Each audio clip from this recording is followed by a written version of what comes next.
بسم اللہ الرحمن الرحیم۔ گاؤں کا مولوی بہت نیک تھا۔ وہ تلاوت کے بعد جس کا نام لکھتا اس کی موت ہو جاتی، اور جب میت کو غسل دیا جاتا تو اگر عورت ہوتی تو اسی مولوی کی بیوی، اور اگر مرد ہوتا تو اس کا بیٹا اکیلے کمرے میں غسل دیتا۔ اس بار میرے ابا کا انتقال ہوا تھا، پر مجھے یہ راز جاننا تھا۔ جب بھی ابا کو غسل دینے شہر سے آدمی بلوائے تو وہ ابا کی میت دیکھ کر چیخ پڑے تھے۔ جان تو تب نکلی جب معلوم ہوا کہ مولوی میرے گاؤں میں چچا بشیر کا انتقال ہو گیا تھا۔ سب بہت پریشان تھے کہ ان کو کیسے غسل دیا جائے، کیونکہ چچا بشیر کو جزام کی بیماری تھی۔ اب اگر جو انہیں غسل دیتا یہ بیماری اس کو بھی لگ جانی تھی۔ چچا بشیر کی ناش بھی اب پڑے پڑے سڑنے لگی تھی، لیکن پھر بھی کوئی شخص ان کو غسل دینے کو تیار نہ تھا۔ سب بہت پریشان تھے کہ کیا کریں۔ اتنے میں ایک نوجوان سے لڑکا آیا اور کہنے لگا کہ وہ چچا بشیر کو غسل دے گا۔ گاؤں کے سبھی لوگ بہت حیران تھے کہ یہ کون سا نوجوان ہے جسے اپنی زندگی اور صحت کی کوئی فکر نہیں۔ اتنے میں گاؤں کے نئے مولوی صاحب آئے اور بتایا کہ یہ نوجوان ان کا بیٹا ہے۔ اب وہ اور ان کا بیٹا مل کر اس میت کو غسل دیں گے۔ گاؤں کے سب لوگ ہی ان کی ہمت پر اشش کر اٹھے۔ پھر ان لوگوں نے چچا بشیر کو غسل دے کر خود اپنے ہاتھوں سے دفنایا بھی۔ سارے گاؤں کے لوگ مولوی صاحب اور ان کے بیٹے کے جیسے مرید سے ہو گئے تھے۔ کچھ دنوں کے بعد ایک شخص کا نئے مولوی صاحب کے بیٹے سے کسی بات پر جھگڑا ہو گیا۔ بات ہاتھا پائی تک پہنچ گئی تھی۔ یہ بات جیسے جیسے لوگوں تک پہنچتی جاتی، لوگ اپنے اپنے گھروں سے نکل کر اس شخص کو مارنے کے لیے اٹھ کھڑے ہوتے، لیکن مولوی صاحب نے سب کو اس شخص کو مارنے سے منع کر دیا۔ انہوں نے سب کو یہ کہا کہ یہ ان کا اور ان کے بیٹے کا معاملہ ہے، بلا وجہ سب اس جھگڑے میں خود کو نہ پھنسائیں، وہ اپنا بدلہ خود لے لیں گے۔ پھر ایک بہت ہی عجیب بات ہوئی۔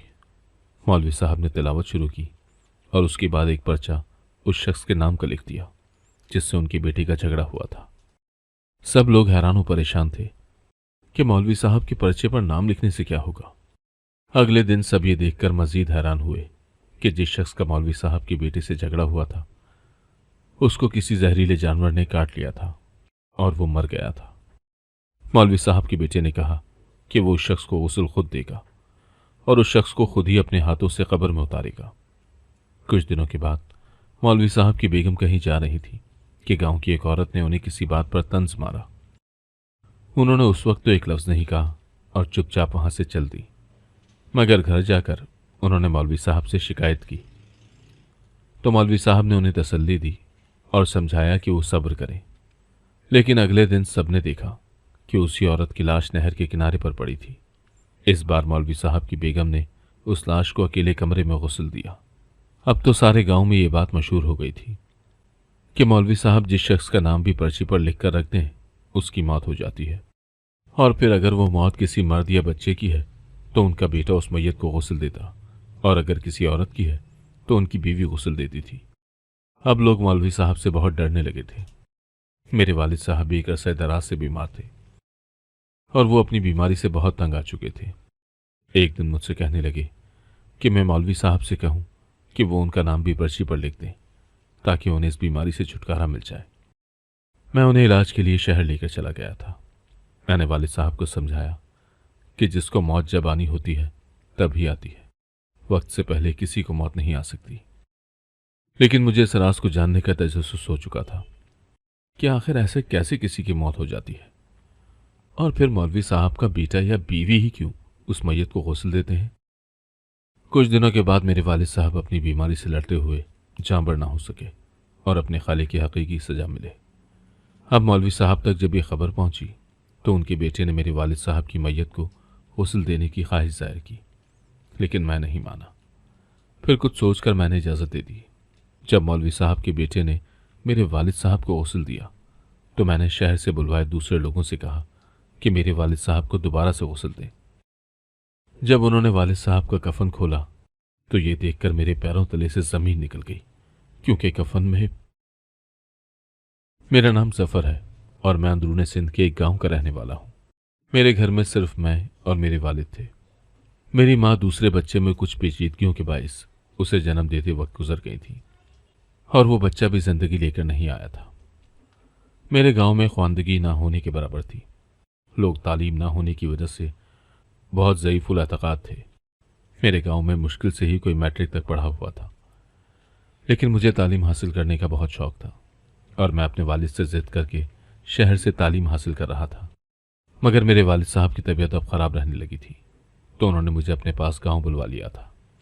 یوں بھی میری تعلیم تو مکمل ہو ہی چکی تھی اور اب مجھے نوکری کی تلاش تھی، لیکن میرے والد صاحب کو میرا نوکری کرنا پسند نہیں تھا۔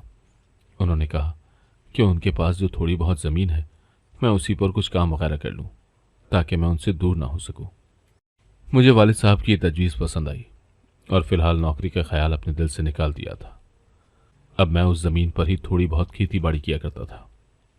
میرا ارادہ تھا کہ میں تھوڑے بہت پیسے جمع کر کے برابر والی زمین بھی خرید لوں اور اس پر کوئی دوسرا کام شروع کر دوں۔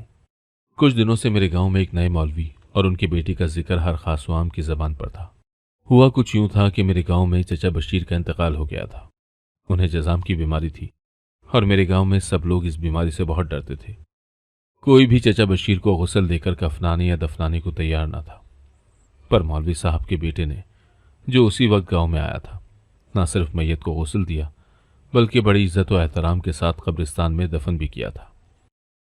گاؤں والے کچھ دن تو اس کی موت کا انتظار کرتے رہے، مگر جب انہوں نے دیکھا کہ مولوی صاحب کا بیٹا بالکل ٹھیک ہے تو سب اس کو سراہنے لگے اور نئے مولوی صاحب اور ان کے بیٹے کے مرید ہو گئے تھے۔ سب لوگ حسب روایت ان کے پاس نذرانے اور ہدیے لے کر جاتے تھے، لیکن وہ بہت مشکل سے ہی کسی کا نذرانہ یا ہدیہ قبول کرتے۔ ایک دن مولوی صاحب کے بیٹے کی کسی آدمی سے ایک بات پر بحث ہو گئی۔ وہ آدمی نہایت بدتمیز قسم کا آدمی تھا اور نوبت ہاتھا بائی تک جا پہنچی۔ جیسے ہی گاؤں والوں کو علم ہوا تو وہ سب اس آدمی کو مارنے کے لیے اٹھ کھڑے ہوئے، مگر مولوی صاحب نے موقع کی نزاکت کو سمجھتے ہوئے تمام گاؤں والوں کو اس آدمی کو کچھ بھی کہنے یا مارنے پیٹنے سے باز رکھا۔ انہوں نے گاؤں والوں کو سمجھایا کہ انہوں نے اپنا اور اس شخص کا معاملہ اللہ پر چھوڑا ہے۔ اس کے بعد انہوں نے گاؤں والوں کے سامنے قرآن مجید کی تلاوت کی اور اس شخص کا نام ایک پرچے پر لکھ کر ہوا میں اڑا دیا۔ اگلے دن صبح سویرے لوگوں نے اس شخص کی لاش نہر کے کنارے پڑی دیکھی تھی۔ ایسا لگتا تھا جیسے اسے کسی زہریلے جانور نے کاٹ لیا ہو۔ کوئی بھی شخص ڈر کے مارے اسے ہاتھ لگانے کو تیار نہ تھا۔ تب مولوی صاحب کا بیٹا پھر سے آگے بڑھا اور اس نے ہی اس شخص کو غسل دے کر دفنانے کا انتظام کیا تھا۔ سب لوگ مولوی صاحب اور ان کے بیٹے کے جیسے مرید سے ہو گئے تھے۔ اس واقعے کے کچھ دن بعد ایک عورت مولوی صاحب کی بیوی سے لڑ پڑی۔ مولوی صاحب نے سختی کے ساتھ اپنی بیوی کو کچھ بھی کہنے سے منع کر دیا تھا۔ وہ کہنے لگے کہ میں نے اس کا معاملہ بھی اللہ کے اوپر چھوڑا۔ اگلے دن اس عورت کی بھی لاش اسی کے گھر کے صحن میں پائی گئی تھی۔ اس عورت کو مولوی صاحب کی بیوی نے اکیلے ہی غسل دیا اور کفن دفن کا سارا انتظام مولوی صاحب نے خود کیا تھا۔ اس واقعے کے بعد سے گاؤں والے مزید مولوی صاحب اور ان کے خاندان کے مرید ہو گئے تھے، یہاں تک کہ اگر کسی کو اپنی کسی دشمنی کا بدلہ لینا ہوتا تو وہ سیدھا مولوی صاحب کے پاس ہی آتے۔ مولوی صاحب ان کو سمجھاتے بجھاتے اور کہتے کہ اپنا معاملہ اللہ پر چھوڑ دو۔ پھر وہ تھوڑی سی قرآن کی تلاوت کرتے اور اس شخص کا نام پرچی پر لکھ کر ہوا میں اڑا دیتے۔ کچھ دنوں بعد اس شخص کی پراسرار طور پر موت ہو جاتی۔ پھر اگر وہ شخص کوئی مرد یا لڑکا ہوتا تو اسے مولوی صاحب کا بیٹا غسل دیتا، اور کوئی عورت یا لڑکی ہوتی تو اسے مولوی صاحب کی بیوی غسل دیتی، لیکن وہ دونوں اکیلے غسل دیتے تھے۔ گاؤں والے اتنے بیانات ذہن اور کمزور عقیدے کے تھے کہ انہوں نے نعوذ باللہ مولوی صاحب کو ہی موت کا پیغمبر سمجھ لیا تھا۔ گاؤں والے یہ سمجھنے لگے تھے کہ مولوی صاحب جس کا نام بھی پرچی پر لکھ دیں اس کی موت لازمی ہے۔ اب گاؤں والے ان کے مرید ہونے کے ساتھ ساتھ ان سے ڈرنے بھی لگے تھے۔ میرے والد صاحب بھی ان ضعیف الاعتقاد لوگوں میں شامل تھے۔ وہ اپنی بیماری سے سخت نالاں ہو چکے تھے۔ ایک دن مجھ سے کہنے لگے کہ میں بھی ان مولوی صاحب کے پاس جاؤں اور ان کا نام مولوی صاحب سے پرچے پر لکھوا دوں تاکہ انہیں بھی موت نصیب ہو اور ان کی اس بیماری سے جان چھوٹ جائے۔ میں نے انہیں سمجھایا کہ یہ صرف اتفاق ہو سکتا ہے کہ مولوی صاحب کسی کے پرچی پر نام لکھیں اور اس کی موت ہو گئی ہو، کیونکہ زندگی اور موت تو صرف اللہ کے ہاتھ میں ہے۔ میں نے انہیں بہت سمجھایا، تب کہیں جا کر وہ اس بات کو سمجھے تھے۔ میرے والد صاحب اپنی بیماری سے بہت پریشان رہتے تھے۔ ایک دن جب ان کی طبیعت زیادہ بگڑی تو میں انہیں چیک کروانے شہر کے بڑے ہسپتال لے گیا تھا اور انہیں وہاں داخل کروا دیا۔ میں نے بہت کوشش کی کہ میرے والد صحت یاب ہو جائیں، لیکن وہ اپنی بیماری کی تاب نہ لاتے ہوئے اپنے خالق حقیقی سے جا ملے۔ میں ان کی آخری خواہش پر انہیں گاؤں میں سپرد خاک کرنے کے لیے لایا تھا۔ گاؤں والے سب اصرار کرنے لگے کہ میرے والد کو غسل مولوی صاحب کا بیٹا ہی دے گا۔ مجھے حیرت ہوتی تھی کہ آخر ایسا بھی کیا شوق ہے جو وہ ہر کسی کو غسل دینے کے لیے ہما وقت تیار رہتا تھا۔ پہلے تو میں نے انکار کیا، پھر گاؤں کے سبھی لوگ مجھے عجیب و غریب نظروں سے دیکھنے لگے تھے، جیسے شاید میں کوئی پاگل ہوں جو مولوی صاحب کے بیٹے کو غسل دینے سے انکار کر رہا تھا۔ میں نے گاؤں والوں کو سمجھایا کہ میرے والد کا انتقال شہر کے اسپتال میں ہوا تھا، تو وہیں انہیں غسل دے کر کفنا دیا گیا تھا۔ میں تو ان کو شہر کے ہی کسی قبرستان میں دفناتا، پر ان کی آخری خواہش پر انہیں گاؤں کے قبرستان میں سپرد خاک کرنے کے لیے آیا ہوں۔ میرے نہ چاہتے ہوئے بھی لوگوں نے مجھے مجبور کیا کہ مولوی کا بیٹا ہی میرے والد کو غسل دے گا۔ میں نے بھی کچھ سوچ بچار کے بعد مولوی کے بیٹے کو غسل کی اجازت دے دی، لیکن میں نے کسی کو بتائے بغیر ہی شہر سے بھی کچھ لوگ بلوا لیے تھے جو میرے والد کو غسل دیتے اور دوبارہ انہیں کفناتے۔ حسب معمول مولوی کے بیٹے نے میرے والد کو اکیلے غسل دیا اور اسے دفنانے کے لیے زور دینے لگا۔ میں نے کہا کہ آپ نے انہیں غسل تو دے دیا ہے، مگر میرا دل مطمئن نہیں ہے، اسی لیے میں نے دوبارہ سے غسل دوں گا تاکہ مجھے تسلی رہے۔ یہ بات سن کر مولوی کے بیٹے کا رنگ ایک دم بدل گیا اور وہ وہاں سے آئیں بائیں شائیں کر کے فرار ہو گیا۔ میں نے شہر سے کچھ لوگ بلوا لیے تھے۔ جیسے ہی وہ لوگ آئے اور میں نے والد صاحب کا کفن کھولا تو یہ دیکھ کر میرے پیروں تلے سے زمین نکل گئی تھی، کیونکہ میرے والد صاحب کی لاش کی بہت بری طرح سے بے حرمتی کی گئی تھی۔ ان کی لاش کو جگہ جگہ سے کاٹا پیٹا گیا تھا۔ یہ دیکھ کر مجھے بہت غصہ آیا اور میں نے فوراً پولیس میں رپورٹ کروائی، پھر اپنے والد کو دوبارہ سے غسل دے کر عزت و تکریم کے ساتھ دفن کیا۔ لیکن مولوی صاحب تب تک اپنے بیٹے اور بیوی کے ساتھ فرار ہو چکے تھے۔ گاؤں والے تو اس بات کو سمجھنے کے لیے ہی تیار نہ تھے کہ مولوی صاحب کا بیٹا کچھ غلط کر سکتا تھا، لیکن مجھے چین نہیں مل رہا تھا۔ لہٰذا پولیس کے ساتھ مل کر میں نے تفتیش شروع کی۔ دوران تفتیش گاؤں والوں پر یہ انکشاف ہوا کہ وہ مولوی کے روپ میں ایک بہت بڑا غنڈہ تھا جو پہلے بھی کئی دفعہ جیل کی ہوا کھا چکا تھا، لیکن اس نے اب غنڈہ گردی چھوڑ کر اپنی بیوی اور بیٹی کے ساتھ مل کر لوگوں کے اعضاء بیچنے کا دھندا شروع کیا تھا۔ شروع میں تو وہ خود بھی ان کاموں میں ملوث رہا، مگر جب پولیس ہاتھ دھو کر اس کے پیچھے پڑ گئی تو اس نے اپنا طریقہ واردات تبدیل کر لیا تھا۔ اب وہ گاؤں گاؤں پھرتا تھا اور سادہ لوگوں کو بیوقوف بناتا تھا۔ پولیس نے اس کی تلاش میں جگہ جگہ چھاپے مارنے شروع کیے تھے، لیکن وہ گدھے کے سر سے سینگ کی طرح غائب تھا۔ پولیس بھی شاید مستقل ناکامی کا منہ دیکھتے ہوئے سست پڑتی جا رہی تھی۔ میں بھی اپنے کاموں میں الجھتا جا رہا تھا، لیکن میں اپنے والد کی بے حرمتی نہیں بھلا پایا تھا۔ اپنے والد کے انتقال کی کچھ مہینوں بعد میں نے شادی کر لی تھی۔ میں اپنی بیوی کے ساتھ بہت خوش تھا۔ دن ہفتوں میں اور ہفتے سالوں میں بدلتے گئے۔ ویسے تو ہم میاں بیوی دونوں بہت خوش تھے، لیکن ہمیں اولاد کی خوشی نصیب نہیں ہوئی تھی۔ میں نے اپنا اور اپنی بیوی کا ہر ممکن علاج کروایا، لیکن سبھی ڈاکٹر اور حکیم یہ کہہ کر مجھے مطمئن کر دیا کرتے کہ اللہ کے گھر سے ہی دیر ہے۔ مجھے یہ بات سمجھ میں آ گئی تھی، لیکن میری بیوی بہت اداس رہنے لگی تھی۔ دوسرا گاؤں کی عورتیں بھی اسے بہت باتیں سناتی تھیں کہ وہ ابھی تک مجھے اولاد کا سکھ نہیں دے سکی۔ یہ ساری باتیں آہستہ آہستہ اسے ڈپریشن میں دھکیل رہی تھیں اور وہ اپنے آپ کو اولاد نہ ہونے کا ذمہ دار سمجھنے لگی تھی۔ میں اسے بہت سمجھاتا تھا کہ اللہ نے جب اولاد دینی ہوگی وہ دے دے گا، لیکن وہ بہت مایوس ہوتی جا رہی تھی۔ پھر اسے گاؤں کی کسی عورت نے دوسرے کسی گاؤں میں ایک پہنچے ہوئے پیر کا بتایا تھا۔ وہ مجھ سے بضد ہو گئی کہ اس پیر کے پاس جانا ہے۔ میں ان پیروں فقیروں سے بہت دور بھاگتا تھا، لیکن میری بیوی بضد تھی۔ مجھے آج بھی ان مولوی صاحب کا قصہ یاد تھا۔ میں نے اپنی بیوی کو بہت سمجھایا، مگر وہ کچھ سمجھنے کو تیار نہ تھی۔ میں نے اس کی خوشی کے لیے دل پر پتھر رکھ کر اسے ان پیر صاحب کے پاس جانے کی اجازت دے دی تھی۔ اگلے دن وہ خوشی خوشی اس عورت کے ساتھ جانے کے لیے تیار ہو گئی تھی۔ اس نے مجھے ساتھ چلنے کا کہا، لیکن میں نے اسے انکار کر دیا۔ پتہ نہیں کیوں، لیکن میرا دل مجھے کچھ انہونی ہونے کا اشارہ دے رہا تھا۔ اندرون سندھ کے ہی کسی دوسرے گاؤں میں ایک پیر صاحب بڑی تیزی سے مشہور ہو رہے تھے۔ وہ لوگوں کے مختلف مسئلے مسائل چٹکیوں میں حل کر دیتے تھے۔ جو ان کے آستانے پر اپنی پریشانی لے کر جاتا، وہاں سے خالی ہاتھ نہ لوٹتا۔ میری بیوی خوشی خوشی اس پیر کے پاس گئی تھی۔ میں بھی اس کے پیچھے پیچھے چل دیا تھا، لیکن اسے معلوم نہیں تھا کہ میں بھی اس کے پیچھے آ رہا ہوں۔ جب وہ آستانے پر پہنچی تو دن سر پر آ چکا تھا۔ بہت لمبے انتظار کے بعد جب وہ پیر صاحب کے پاس پہنچی تو اس نے میری بیوی کی کچھ بھی بتائے بغیر اسے کہا کہ اس کی اولاد ہو جائے گی، لیکن اس کے لیے اسے ایک خاص عمل کرنا پڑے گا۔ اس نے جب عمل کی بات دریافت کی تو کہنے لگا کہ اس پر کسی نے بندش کی ہوئی ہے، جس کی وجہ سے اسے اولاد نہیں ہو رہی تھی۔ میری بیوی اس پیر کی چکنی چپڑی باتوں میں آ گئی اور نذرانے کے طور پر ایک اچھی خاصی رقم دے کر گھر لوٹ آئی۔ میں اس کے پیچھے پیچھے ہی تھا، لیکن مجھے یہ بات نہ معلوم ہو سکی کہ اس پیر نے اندر بلا کر کیا کہا تھا۔ میں نے اپنی بیوی کو شک ہوئے بغیر اس سے ساری بات اگلوا لی تھی۔ جب اس نے کہا کہ اگلے ہفتے پیر صاحب اس بندش کی کاٹ کے لیے قبرستان میں اسے بلا کر اس بندش کی کاٹ کریں گے تو میرا ماتھا ٹھنک گیا تھا۔ میں نے ایسے کسی بھی عمل سے باز رہنے کے لیے اسے سختی سے تاکید کی تھی۔ وہ مجھ سے تو کچھ نہ بولی، لیکن اس نے اپنے دل میں عمل کروانے کی پکی ٹھان لی تھی۔ جس دن اسے عمل کروانا تھا وہ مجھ سے اجازت لے کر اپنے میکے چلی گئی۔ میں نے بھی اسے اجازت دے دی تھی تاکہ وہ اپنے میکے جا کر اس عمل وغیرہ سے باز رہے۔ رات کے تقریباً 11 بجے میری ساس کا میرے پاس فون آیا کہ میں نے اتنی رات میں اپنی بیوی کو کیوں بلوایا تھا۔ میں نے انہیں بتایا کہ میں اتنی رات میں اسے کیوں بلواؤں گا، جبکہ وہ میری ہی اجازت سے وہاں کچھ دن کے لیے گئی تھی۔ پھر میرا ماتھا ٹھنکا۔ میں نے اپنی ساس سے کہا کہ وہ فوراً اپنے بیٹے اور شوہر کو میری بیوی کے پیچھے روانہ کریں، میں بھی وہاں پہنچ رہا ہوں۔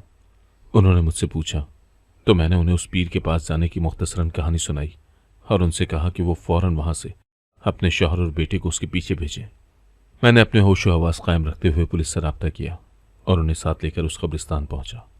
جب میں وہاں پہنچا تو دیکھا کہ وہ پیر میری بیوی کے ساتھ اس کے اکیلے ہونے کا فائدہ اٹھا کر اس کے ساتھ دست درازی کر رہا تھا اور اس کے باقی ساتھیوں نے میرے سسر اور سالے کو قید کر رکھا تھا۔ پولیس کے بروقت پہنچنے پر اسے فی الفور گرفتار کر لیا گیا تھا۔ جب میں اپنی بیوی کو گھر چھوڑ کر ضروری کارروائی کے لیے پولیس اسٹیشن پہنچا تو وہ پیر مجھے کچھ جانا پہچانا لگا۔ جب پولیس والے اسے اصل روپ میں لے کر آئے تو میں اسے پہچان گیا تھا۔ یہ تو اسی مولوی صاحب کا بیٹا تھا جو پہلے ہمارے گاؤں میں آ کر رہا تھا اور ہمارے گاؤں کے بہت سارے لوگوں کی لاشوں کے ساتھ بے حرمتی کی تھی۔ لیکن جب پولیس میں اس کی رپورٹ ہو گئی تو وہ لوگ وہاں سے چھپتے چھپاتے پہلے تو کچھ دن روپوش رہے تھے، پھر دوسرے گاؤں میں جا کر انہوں نے پیر بننے کا ناٹک شروع کر دیا تھا۔ وہ لوگ پہلے سے ہی اپنے آدمی اس گاؤں میں پھیلا دیتے تھے جو ان کو ہر گھر کی خبر کر دیا کرتے تھے۔ پھر جب اس گاؤں کے گھر سے کوئی مرد یا عورت آتا تو اس پر اپنے علم کا روب جھاڑنے کے لیے وہ ان کی مشکلات خود ہی بتاتا تھا۔ اس طرح وہ سادہ سے لوگ ان کی باتوں کے جھانسے میں آ جاتے اور اپنا دھن دولت ان پر نچھاور کر دیتے۔ اس بیچ اگر کوئی لڑکی یا عورت اس پیر کو پسند آ جاتی تو وہ اسے کسی خاص عمل کے لیے اکیلے بلا کر اس کے ساتھ دست درازی کرتا تھا۔ وہ عورتیں یا لڑکیاں اتنا سہم جاتی کہ وہ اس کی شکایات آگے نہیں کرتی تھی۔ میں نے پولیس والوں کو اس کے اپنے گاؤں میں بھی ناشوں کی بے حرمتی کرنے کے ثبوت مہیا کر دیے تھے۔ پولیس نے اس کی نشاندہی پر اس کے باپ اور ماں کو بھی گرفتار کر لیا تھا۔ دوران تفتیش انہوں نے بتایا کہ جس آدمی سے ان کا میرے گاؤں میں جھگڑا ہوا تھا وہ ان لوگوں کی اصلیت جان گیا تھا، اسی لیے ان لوگوں نے اسے زہر دے کر مار دیا تھا۔ لیکن زہر دینے کی وجہ سے اس آدمی کے اعضاء بیکار ہو گئے تھے۔ اسی وجہ سے ان لوگوں نے میرے گاؤں والوں پر اچھا اثر ڈالنے کے لیے اسے خود غسل دے کر دفنایا تھا۔ وہ جس اسپتال کو اعضاء بیچا کرتے تھے وہاں سے ان لوگوں کو ایسے انجیکشن دیے گئے تھے جو اگر کسی کو لگتے تو طبعی موت لگتی تھی۔ ان کی نشاندہی پر اس اسپتال پر بھی چھاپا مار کر اسے سیل کر دیا گیا تھا۔ عدالت میں پولیس نے ان بہروپیوں اور ڈاکوؤں کے خلاف پکے ثبوت مہیا کر دیے تھے جس کی بنا پر عدالت نے انہیں موت کی سزا سنائی تھی۔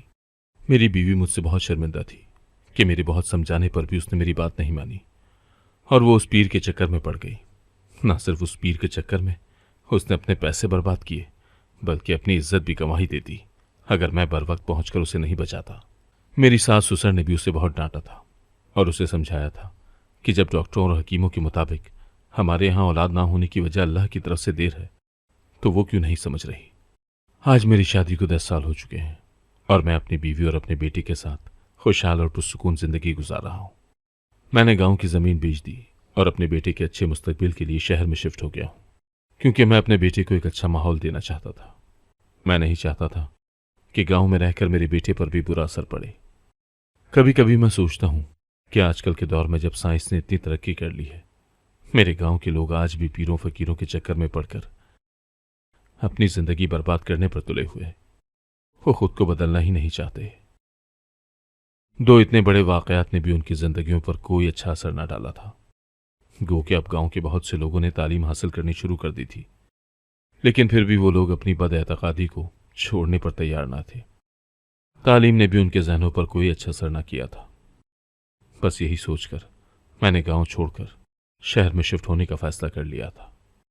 مجھے اپنے فیصلے پر فخر ہوتا ہے۔